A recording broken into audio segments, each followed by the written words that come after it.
to Women Making Moves, where we celebrate the moves that women are making. My name is Amy Pons. I'm a Master Certified Life Coach and an energy healer. I'm joined today with Ness Monsequeira, known as Ness. Ness Monsequeira is a global people and culture leader, dedicated career coach for women in tech, and self-professed corporate hippie. Known for her vibrant and unconventional approach, Ness excels at invigorating leaders and teams, enhancing their impact and team health by seamlessly blending insights from psychology, human-centered design, and adaptive methodologies. Driven by her commitment to nature, psychology, and neuroscience, Ness embarks on two intertwined missions: empowering women to embrace significant career transitions and enabling leaders and teams to unleash their full potential. Ness, welcome. Thank you so much, Amy. So fabulous to be here in such a heart-centered space with you. Thank you. The whole reason I ever wanted to meet you was corporate hippie. I really love when people go for it in their LinkedIn headlines. That's who I want to meet and know. I'm like you. I like to give people something to chuckle at or something like that. Yeah, I think it just describes who I am at sort of the core of the space. I do like being in business. And I always say to people, the day I truly believe I can't make a difference in environmental or social sustainability is the day I will leave corporate. And until then, I will be championing it. I often have dreams of just like being a spirit child and running off in the Pyrenees and going off the grid. But, you know, some of us got to stay and fight the good fight. So I'm glad you're there. We need both. We need all. And corporate needs more hippies. Oh my gosh. Imagine a place where this is the dream, at least from my standpoint. The dream is we can do business and live fully as ourselves and play and have fun. And I love so much your energy and your spirit that you've gotten it figured out and that you trust yourself so much that that is how you show up unabashedly. For me, when I was in corporate, I was so terrified of ever showing my true self that I never did, one. And then, as you know, that began to hurt a lot. And then it became a place where I just didn't know either part of me, you know, and I was like, okay, let me go out here. And again, we need all of us. I always tell women, especially, stay in there. We need you in there. And then when it impacts any part of your mental health or your well-being or your wellness, then it's time to go. Just figuring out what that looks like, as many of us are ushering in the change needed in a workplace environment. So, yeah, I'm so glad you said that. I think we definitely need all of us, a mixture of people who have left corporate and are doing their own thing, whether it's solopreneurship, entrepreneurship, or just completely off the grid. That's sort of my dream sometimes. And I'm really noticing, I'm not sure if you're noticing this, initially during COVID, we had the great resignation. Everyone's like, yeah, I'm going to go do my own thing, whether it's find a new job or go and find their calling or just try something different. And I'm really a champion of these sort of non-linear career transitions. The question, as we see now with also a whole lot of people, particularly in my space in tech, being laid off, is what are people being called to? And how are people going into that pathway? And is it intentional? And that's sort of the question I'm working through myself and my journey and talking to other women and men. What are the intentional moves that we choose to make? And what are the moves the market dictates to us? I think I'm so curious. What the next year and few years will look like in our careers, our economy, and also just a societal shift in our thinking. I think about the pandemic as kind of a record scratch moment where it disrupted all of our autopilots, for better or for worse. And I think back on pandemic, I'm like, was that the moment for me where I started to think about what I could do differently? And it was like a yes, kind of. But the truth is, I started getting the calling to be on the forefront of guiding people when they feel like they're getting a call for something new or different. And that is scary because everything we've done up to now has been quote unquote safe or secure. So I help find the way forward between, to your point, an organization making the call for you in terms of a layoff or something like that. And oftentimes it's such a gift, but at the time we're so locked in and beholden to the way things always have been that it's scary to kind of wonder. So creating that safe space to explore of what could be is really the beautiful unlocking of someone's calling without having to make an actual decision at that moment. But I think it's beautiful that so many are awakening to what could be right now, whether they want to or not. It's just kind of like Yeah. where we are in 2024. And yeah, I encourage everyone. It's like not everyone should do what I do, which I had a one last straw moment and I said, today's my last day. I don't suggest everyone do that. I say, where are you in your journey and what is itchy? What feels itchy or pinchy? And what threads can we start to pull to say, okay, is this an emergency situation where we need to get out now? And that's more of like a workplace trauma type of thing. Or is it, I'm feeling itchy and antsy and I don't know why, and I want to pull some threads, and then we start to explore that. Or listen, I know this isn't the gig and I want to go do something else. And it's not right or wrong when or how someone were to explore this.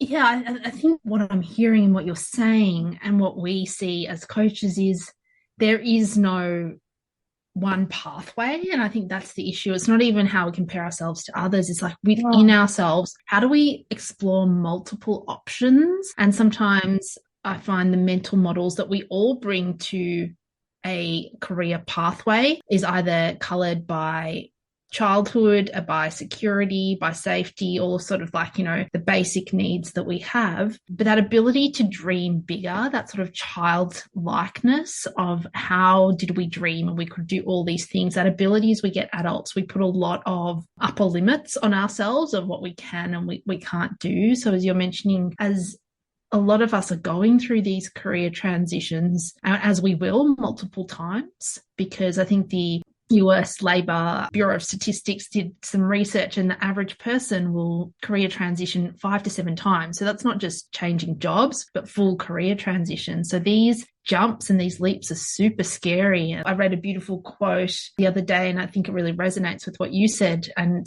would you prefer to stay in a comfortable hell or uncomfortable heaven?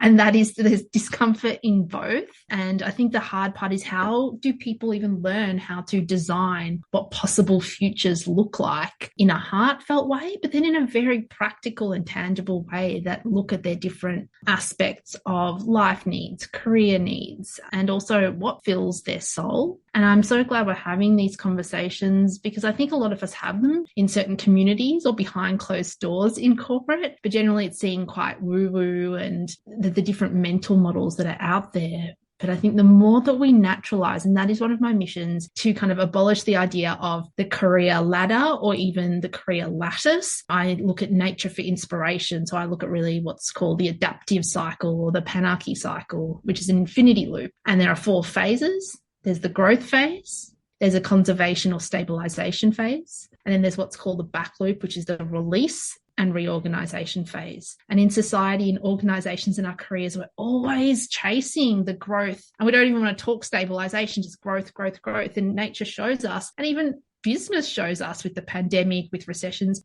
destruction and release are part of the process. So, one of my missions is working with women in tech is, how do you navigate? What are the rules to the game of navigating the back loop, the release and the reorganization at a head level, a heart level, and a hands level? Because I think that continual pursuit for growth, one, the research and history shows it's not possible. And 2, as nature shows us, the more you release and reorganize, the next spurt of growth is more resilient, beautiful, and efficient. I'm in love with the fact that you ground in nature for approaching, especially business. And coming from a financial services tech world myself, as you were talking just now, I was putting myself into some of those meetings where we were an organization that did a full digital transformation from a Kanban to a scaled agile, and then further to extreme programming where there was a release every week. There was no time. Oh my gosh, there was no time. And I was on the business side and I would talk to these 2 people that were installing every week, and they were literally, their pants on fire, like all the time. I would pause and be like, are you okay? Like, I have no idea. I don't have time to think about if I'm okay. That was the mentality. And one of the things that I do in my coaching, and I love that you touched on this, creating a safe container to explore and pull on that thread of what could be. There is some resistance, or I've seen some resistance right away when you ask someone to step out of their comfort zone. But then I say, okay, that's a beautiful thread. What if by even 1 degree, 1 millimeter, could you bring that into your day to day? It's the values core system of the divine feminine matched with the aligned inspired action of the divine masculine. When you can get there in that balance, that's when you start to feel, you mentioned uncomfortable heaven. You get to start feeling that it doesn't even feel uncomfortable anymore. It's like, oh, this is how life can be. Mm. And yeah, I love what you're saying in terms of when you look at that and this is how life can be. I think what becomes uncomfortable then is the difference between thought and dream and action. And I love this book that was recommended to me by my coach, The Big Leap by Gay Hendricks. And he talks about what stops us from having these big leaps, and that, you know, that he calls it, the whole thesis is, or his theory is, that we all have an upper limit problem, that we have a self-imposed upper limit for a number of reasons. Either we feel like we're fundamentally flawed, different experiences in childhood, we're scared of shining or outshining people. And I think that's the question, is what's stopping, when people know that this is what heaven could look like, how do we bring up barriers in our thinking, in our actions, in our self-sabotage? And also, what are the societal pressures? I was saying to someone else, I see this, I've been observing this on LinkedIn and in business, is you see these super, super talented people, men and particularly women, who have helped build brands. It's their thinking, it's their IP that has helped build that awesome brand. And then that person, I'm talking en masse, go out and do their own thing. And for some reason, you just see like the support, the engagement drop. And I'm wondering if it's levels of, like, you know, Alain de Botton, the philosopher, talks about status anxiety, like people want to back a winner or a brand. And then when people go out on their own, what makes us stop thinking that they're brilliant? And look, I'm not saying everyone does this and it's to everyone, but I am witnessing a trend. So I think people are scared of losing the prestige, the brand, the privilege when they take that big leap in what they're doing. And if I'm going to be perfectly honest, when I'm taking some of my entrepreneurial leaps, what are people thinking of me? Are they going to think I'm crazy? Or just all of those self-doubts that kind of limit us. It's our ability, I think, to work through that. And that is the power of having someone holding space for you, holding the mirror up for you, is where are we stopping ourselves? Because, you know, there's a lot of systemic pressures that stop us, but our mindset, I always say it's mindset over skill set. It's our mindset that helps shift those first few steps, then cause a ripple. I understand that when I first started out, there was this moment where I'm like, oh, is anyone gonna know what I'm talking about? Because I don't have these big brands behind my name. What beautifully became through my healing and my growth in 2023 was, I am the power. I am the value. I am flat-footed in my power, and that is the value. And it's exquisite when someone steps into that magic of their own unique essence, because that shines through. And to your point, it's so hard to get there. And that's why we all have coaches. I love what you said. It's absolutely someone being in your corner. In a way, someone's in your corner that believes wholeheartedly in what you're doing and what you're saying. And I'm part of the wave of you mentioned the great resignation, the great breakup, when it was specifically women who were leaving the workforce, and we're still seeing it happen.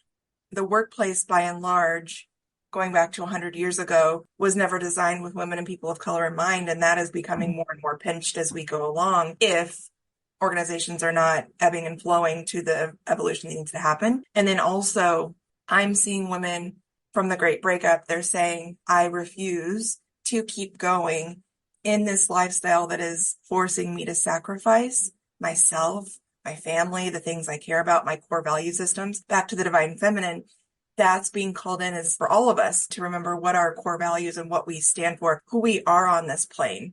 And then you get a chance to look outward and say, what are the people, places, and things that may not support that? Nothing's good or bad. It's just giving you a chance to bear witness to what's truly going on around you, and giving you the choice to continue on or to figure out your own trail as the systems, I guess you would say, catch up.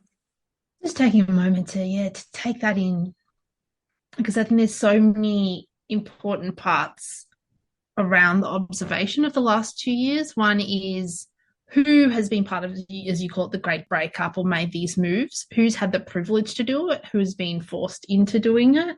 And then the piece that really sticks with me is around we often are talking more loudly now that these systems aren't built for us, whether it's people of different sexual orientations, genders, people of different colors, neurodivergent, different types of ability / disability, systems that weren't built for us. And I think people are taking a step back. They're being more vocal. This is the first International Women's Day. I think you and I had a chat about this a couple of weeks ago, where I'm seeing real tension when women are like, I'm not really sure if I want to celebrate this. Yes, let's celebrate progress, but there's just so many things happen. So hearing a societal shift in what's happening, because my question is, how do we redesign the systems? Because it all hinges on shifting power structures and control systems. So I'm curious and I'm ready to be part of that redesign. I think it will take thinking that is non-linear, and I think that is what business is not great at doing. I talk to different people and they're like, give me the A to B answer. I ask you thing, give me one example and one theory, as opposed to change, we need to think in systems and create several point solutions and see how they work with each other. And I think to truly change a system, that's what we need. So I think that's one part. I think the other part is anytime we redesign the systems, the most difficult part is when I talked about all those communities is people think, oh, let's just get a representative. Let's get a brown person, a black person, a disabled person, a neurodivergent person, knowing that's the danger of the single story, because I, as a brown person, do not represent all of the brown diaspora. I don't have an answer here, but I'm so curious around how we will go and solve this challenge in a way that is representative. It's that kind of solution of how do we think big and then how do we start small, but in ways that are connected with each other in ways that scale. I'll hear or be asked sometimes, what about the white men? The white men have a place too. And you're absolutely right. It doesn't just take one person of representation to be like, okay, we got everybody around a table. Let's talk. Let's change. It's so much more than that. It's, again, ensuring that we move away from the one right way that was built for one type of person, and we explore the beautiful, multifaceted humans that are going to catapult us into the next 100 years. And this right now that we've been going through is a really big growing pain. And whether you're in it, whether you're out of it, it takes all of us. And I, for one, I'm really happy, Ness, that you're there and you're having those conversations and you're helping people get there. It's so inextricably linked to an earlier part of our conversation. For things to change and for there to be a shift in how more senior layers of an organisation open to different ideas and are willing to look in different paradigms, in my opinion, it takes a decoupling of that persistent, almost pathological need for growth. Yeah. Because if you have time to slow and say, let's hear the voices, how do we redesign the thinking? Actually, how would you do this, team member who's maybe gone and thinking in systems as opposed to always coming up with just the options paper and a very succinct plan that loses the colour and the nuance of what needs to happen? I think that takes time. And often what we don't have in business is time, because time is money and it's just this growth cycle. So what I'm not saying is that the executive teams and everyone were getting it all wrong and not to be succinct. Right. Wow. My question is, how do we have different types of thoughts? How do we redesign what information transpires and the information asymmetry and how it's delivered and who it's delivered from? I think it's naturally happening because whilst I don't like to look and kind of stereotype generational things like Gen X, millennials, because I think there's nuance within each of those generations, but I'm definitely feeling a shift in like sort of my category, millennials, the Zs, and now that like the alphas coming, there's just kind of like, no, we're not doing X or Y or Z. The game has shifted. So I think they're going to push the thinking and how things are done in the more senior levels just by default. Yeah. How do we decouple to create true creativity, not just commoditized creativity that we can put on a nice employee branding on our website? To embrace true creativity and diversity of thinking takes time. It takes time for us to have healthy conflict, to come to the better outcome. And that is often the luxury that most teams and companies, depending on sector, don't have. Right. You're absolutely right. And I love your train of thought because I've actually been having a lot of conversations recently about the big four generations in the workplace right now. We have Z, Millennial, X, and Boomers. And there is a reality around how different generations enter the workforce. And what I mean by that is if we took it all the way back when Boomers were entering the workplace, remote work did not exist. Technology was starting to move fast. We get done in a decade what used to take 100 years or even less than a decade. Like we can quick turn some things. My point is, the fact that they came into the workforce and have fostered their whole career with an in-person work environment and the way that they've come up. And depending on when X and Millennial came into the workforce, their remote work became a little bit more of a thing. And then Gen Z, they're like pandemic career starters. So it's only remote. Well, we have that full spectrum in the workplace right now. And what I see as a challenge is that rather than sitting down and creating a safe space for each other to say, hey, and I am going to say Gens for a minute, hey, Boomers, you don't love remote work. Help me understand why. What makes you feel not safe about that? And then Gen Z, you don't want to go in office. Why is that? Help me understand. And then again, X and Millennial, I've heard a lot about how in person fosters microaggressions and things that don't help people feel safe. So again, it's allowing the space to hear those diversity of thoughts, both from an unpleasant, because someone right now, everyone's just like kind of, a lot of the gens are just mad at each other and make assumptions and broad brush. Let's sit down and have a really, really cool conversation where everyone's unabashedly honest. And then how cool would that be on a mass level that the big four can come up with the way forward? I think the thread that I'll pick through there is like the examples you gave and the word you used was a conversation, whereas more I just see kind of people speaking at each other with stats.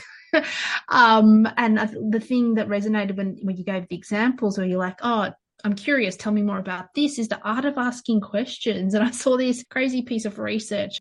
An adult asked the average of 6 questions a day. A kid asked an average of 150 questions a day. Somewhere along the way, we're like, don't have time for questions. Tick the box when they tell me to be curious, I'll ask a question. But the hardest point to ask questions is when we disagree, and to truly be able to hold two opposing. There's that quote, I think it's John Quincy Adams, which he says one of the highest forms of a first-rate intelligence is the ability to hold two opposing ideas in your mind at the same time and still be able to function. Because from a neuroscience perspective, we're trying to conserve blood glucose. So we don't want to hold opposing ideas. We just want to go and run down our lane. So for us, the ability to have conversations before we can even design our way out of, like, whether it's remote work, whether it's diversity, equity, inclusion, how do we have effective conversations and how can we disagree effectively? And this is something I so wholeheartedly passionate about, because I don't see us having healthy conflict on things like project deadlines and what features should be in this tech product, let alone some really juicy and spicy conversations. I think it is one of the top 5 missing skills in business. I'm like, oh my gosh, back to the days where we would talk about like features and roadmaps and things of that nature. I was all in product management. So all right, so we've gotten to a great start.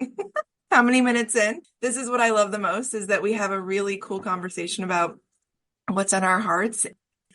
What moves are you excited to be making right now? Yeah, so some big moves. So I'm currently finishing up at my current role. And, just to be wholehearted with the people in the job markets, it's tough. So me, like many other people, I'm moving back into the people space in tech. And as I look for a role that really resonates with who I am, I'm also starting my own business in the fractional sort of CPO and head of people space called Jungala. So a nod to my heritage. I'm Indian Australian. So Jungala is a Sanskrit word for jungle, and it's a play on the concept of paddy sellers that Koreas aren't ladders, they're jungle gyms, but also that nod to nature. Let's kind of rewild our careers, our leadership, our learning. So it's the idea of how can we look at biomimicry, or put otherwise, what would nature do, into business? And that's mainly, I've been doing that predominantly with women in tech through career coaching. But so Jungala is a vehicle to doing that around really for first-time leaders and organizations. And then an exciting little collaboration I'm doing with the wonderful, creative, heart-centered company called Hatch Events in Amsterdam. They talk about humanizing humans, doing a series of talks with them on regenerative leadership and regenerative organizations. Like, how do we get that thinking and doing, that whole concept of the adaptive cycle, the Panarchy cycle, into how we're designing leadership, organizations, and careers. Beautiful. Congratulations. That's really Thank you. exquisite. And I can't wait to follow your work and hype it up and make sure everyone knows. I want to go now to a post that you made recently, other than the one today, which was the exquisite Elaine Lynn Herring and her book. Mine arrives today. I can't wait. Other than the post about Elaine Lynn Herring and her book, Unlearning Silence, which I'm a huge fan as well. A week ago, you wrote this. Do you understand the workplace water you are swimming in? Reading David Foster Wallace's commencement speech years ago only further prompted me to keep thinking about this question. If you don't understand the culture, no, not just the values, rituals, and behaviors, look deeper. Who thrives and who fails in the organization and why?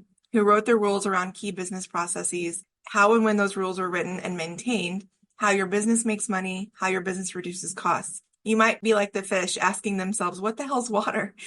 Understanding the water you're swimming is a key part of what Cheryl Matthews refers to as organizational savvy in the post in the course. What other factors make up the workplace water we swim in? And there's this awesome meme that there's these fish. Go check it out. Go to Ness's LinkedIn page and check it out. But there's a meme. There's a group of fish. Morning, how's the water? And the fish are like, what the hell's water? I want to know more about this and your post and what helped motivate. But also, this spoke to me because a big theme of what we've been talking about, and I want to get your thoughts on this, is I feel there is change and growth and evolution that must happen in the world in every sector, every part of humanity, and everything that was put in place for a reason and a season, but they haven't aged very well. And so that modernization, and what spoke to me and what you wrote here from the speech, is how and when those rules were written and maintained. So again, I just don't feel that so much that has happened has been modernized very well. And that has led to a lot of the discourse of what's happening today in the workplace. So tell me more about the waters you're swimming in. Yeah. Oh, what instigated the post? It was actually, I wrote that a couple days after International Women's Day. I put another post out, which was more like, let's understand what's really happening for women at the moment. Like, let's celebrate our wins, but let's talk about all the gaps. And I just talked about the gender pay gap and the gender wealth gap, because that's less talked about. And then I had one of my wonderful former mentors and coaches when I became a coach, Rachel, she messaged and said, yeah, but we also don't talk about the gender pain gap, and we don't talk around sort of the gender pension gap. So there's like all of these gaps. So that this post kind of wrote my weekly newsletter. I just actually put it out a day late to rethink it all. And then I was like, as women, what are the waters we're truly swimming in? Do we understand all of the parts? Everyone's just like pay gap, and that's massive. We don't even have the disaggregated data on that, but there's so many other waters that we forget that we're swimming in.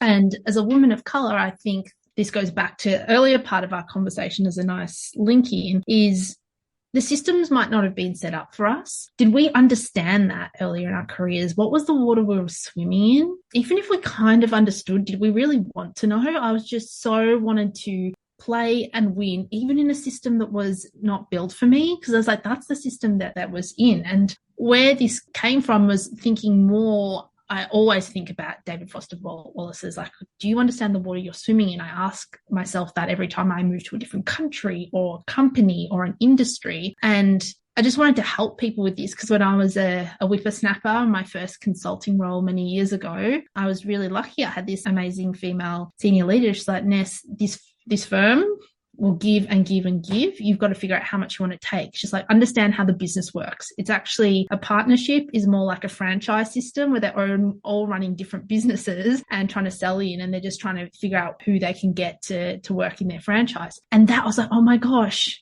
that's the water I'm swimming in. And I didn't realize, because I was like, oh, I've joined this cool company and work on different projects and be a consultant and fly everywhere and stay in cool hotels. And like, you sold the dream, but it's like, do you understand the water you're swimming in? So that's the question I think that was a gift I was given. And it's like, how do I give other people that gift? And sort of these little areas around the culture, who thrives and fails, who wrote the rules and the unwritten rules of how things work around here. Once again, culture. I think people don't understand how we make money from customers. It's like, how do you truly make money? How do you increase revenue? How are you decreasing cost? How are you making profit? What does that mean for your ethics of your business, in how it treats different people in different areas and countries, and how it outsources? Like, what are all of the parts that make the fabric? So you know what you're swimming in. You might still stay in that water, but if you are unaware and then you figure things out and you're caught by surprise, it's like, oh, I didn't understand the water you're swimming in. It almost feels a little bit like you've had the wool pulled over your eyes. But I think it's up to us to pull that wool out of our eyes and understand, what is the water? When does it get murky? And most importantly, as we were talking about through the great breakup and resignation, what is my quit criteria? And I love Annie Duke and her books around thinking in bets and quit and how to decide, because she talks about kill criteria. And I think that goes back, when the water, how do you know the water's getting murky? And when will you swim into a different ocean? So yeah, it's something I'm so passionate about, is how do we decide, but how are we taking time to pause and understanding the situations and the contexts around us? One, to make better career choices, but also, if you want to play to win in business, the people who understand the system that they operate in, the patterns that are happening, that are playing out, that actually get further in their careers as well. What advice would you give to the person who understands with gusto all that we've been talking about this whole episode and is in murky water? Understand first, the first piece is always why. Why is it murky? Then when did it become murky, or was it always murky? And then the third piece is, how does that fit with who you are and what you need right now in your career?